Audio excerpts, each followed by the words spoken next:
going on. Every day going to be about what I was going to touch about. I was going to be about Halle Berry being ordered to pay $8,000 to her ex-husband in support for their child, and how he used the N-word and never respected her.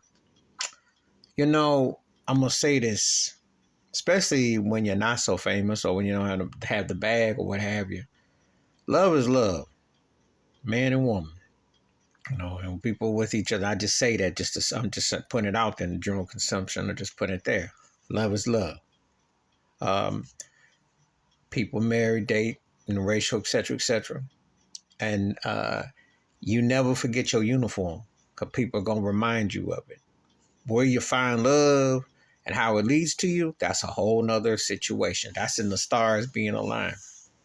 But you can't forget your uniform, and you can't have anyone disrespecting you when they take you on as their mate, together.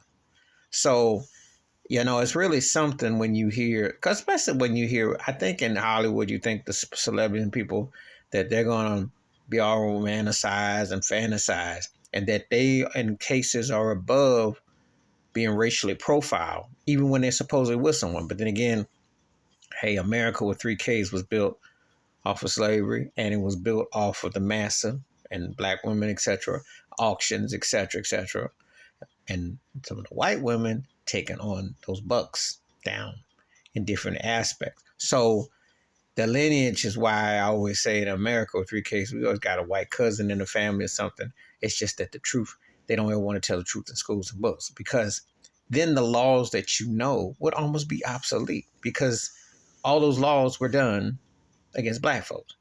How does tie into Halle Berry? Well, she married a man. They had a child together. But to find out now that she has to pay him, but he calls her the N-word, doesn't respect her. And so that takes you back to like, like how did you let that happen where you didn't get the respect?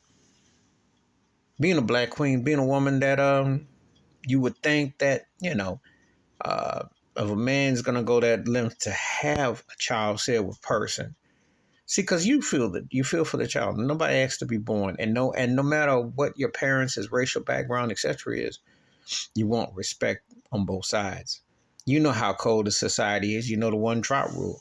So the last thing you want is to think that one of the parents is called the N-word is not respected. So for that to come out and be said, that's sad on all levels. And again, no matter who you with, especially in this country, your uniform is always going to be front and center, and they're never going to let you forget it. And you can't forget it, because if you're going to take up with anybody, and you know that, especially in the limelight, more so, you cannot have anyone disrespect you like that at all. Not even if you aren't famous. It's just got to be a matter of respect. And I think a lot of times people letting people slide through, but hey, your racial background is a reality. And it's going to come up. And these people talking about they don't see things. Ask Stevie Wonder if he can see black and white. He'll tell you. Please like, subscribe, welcome thoughts, comments, and I do respond. Thank you. Wash your hands. Keep your mind clear. Watch out for another shitter if you're liking them. Peace.